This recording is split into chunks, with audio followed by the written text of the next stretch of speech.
Hey, welcome to 1500ESPN.com. My name is Andrew Kramer. Thanks for joining us here at the final day of the NFL Draft. We finished up with rounds 4, 5, 6, and 7 today. The Vikings made 6 selections on this Saturday, and they rounded it out with 5 offensive, 5 defensive players total in this 10-man class.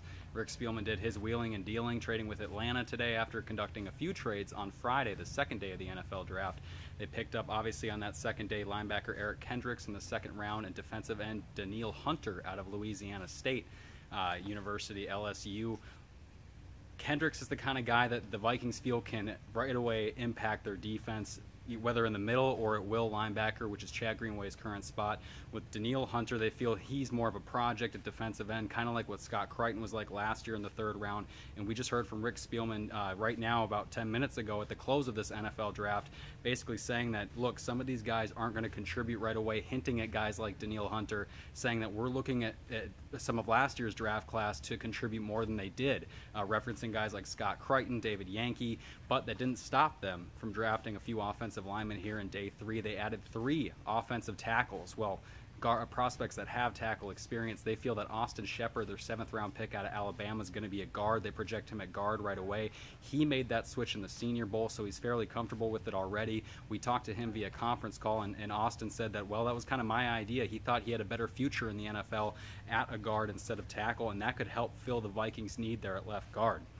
We're obviously through the entire NFL draft, and Adrian Peterson is still a Minnesota Viking. They did not draft a running back, but we still have to wait and see what their undrafted free agent market's going to look like. There's already a few reports out there that they added safety Anthony Harris out of Virginia, who a lot of people were shocked did not get drafted. The Vikings clearly didn't feel confident enough about him to use a 7th round pick on him, instead going with Austin Shepard, as previously mentioned, out of Alabama, and Edmund Robinson out of Newberry. He's the first player to be drafted out of that Division II school since 1974, joining Brandon Bostic on this roster, who's also from Newberry College out in South Carolina.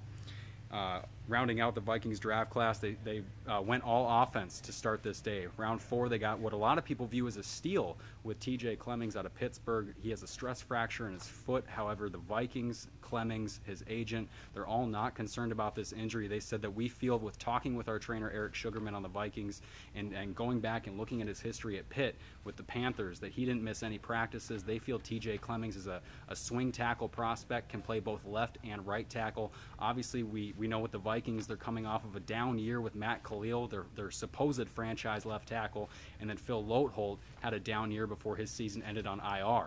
So this team clearly is looking to build the offensive line, and they added 3 prospects to the draft this weekend, and now they have 15 offensive linemen on the roster, 9 of which have experience at offensive tackle. So it goes to show you that while they have a hole at left guard to fill, they're confident in a guy like Joe Berger, confident that David Yankee can take a step forward, and then they added a prospect like Austin Shepard, who could possibly play guard at this next level.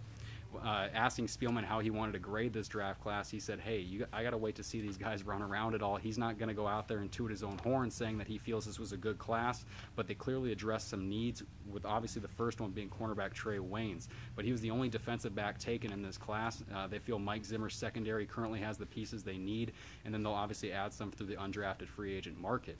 With the Vikings, though, they will add, obviously, Harris is reported to be coming in the undrafted free agent market, and then they'll be able to look forward toward more guys and more bodies. Rick Spielman made it a note, though, to say that he feels that Antone Exum, a late-round pick from last year, is a guy that could take a huge step forward this year with Mike Zimmer. He kind of hinted at, we know what Robert Blanton and Andrew Sendejo, 2 safeties that started last year next to Harrison Smith, he said we kind of feel like we know what they are, and to me that says they're special teamers. I don't think those guys can contend for a starting spot, obviously, but I don't think they're going to go in expecting to be the front runner. I would expect it to be a battle between Antone Exum, Taylor Mays, who was a Zimmer guy added via free agency in March, and then also Anthony Harris, who should be signed in the undrafted free agent market. So they did add some bodies, but they weren't using high draft picks on those. Instead, they kind of took a best player available approach to these last few picks. They feel they filled needs at corner with Waynes, at linebacker with Kendricks, and then even along the defensive line rotation with Hunter.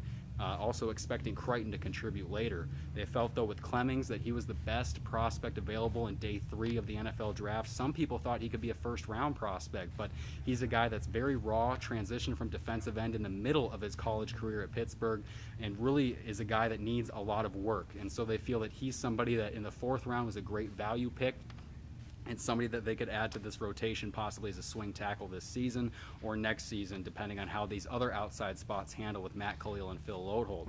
2 more prospects they added. Stephon Diggs, a receiver out of Maryland, is a guy that's 6 foot, 195 pounds. They feel he can do a lot of different things in Norv Turner's offense. Somebody that didn't get the fair shake at Maryland, had 5 different starting quarterbacks there, so really didn't get to show what he was all about there. And then a tight end was taken fairly early in Cole Pruitt, who was I believe added out of Southern Illinois, Rick Spielman's alma mater, also where Jerry Kill, the Gophers coach, previously coached before coming up here to the University of Minnesota. Cole Pruitt's a guy, they like his hands, they like his versatility in the passing game. And if you look back last year, who they had at tight end, some people will think, well, you have Kyle Rudolph. Why would you add a tight end? Well, their backups weren't very durable or useful in the passing game. Chase Ford had his moments, but he was playing with a screw in his foot, wasn't fully healthy. Kyle Rudolph hasn't been able to stay healthy, and Rhett Ellison is not a pass-catching tight end. He's more of an H-back. They feel Pruitt is a guy kind of like Charles Clay in Miami, who's now in Buffalo, a guy who can play that H-back role but also catch downfield, adding something to this offense that really was missing from last year with Rudolph hurt. And so they wanted to add some depth there. They felt Pruitt was a guy they had to snag in that. I believe it was the, let me check here, the 5th round, the first pick of their 5th round after they traded back with Atlanta to pick up an extra pick. So, in recap, they got their 10 picks. Adrian Peterson's still on the roster. No running back changes on the depth chart. And the Vikings feel confident that they filled some major needs with Mike Zimmer's defense.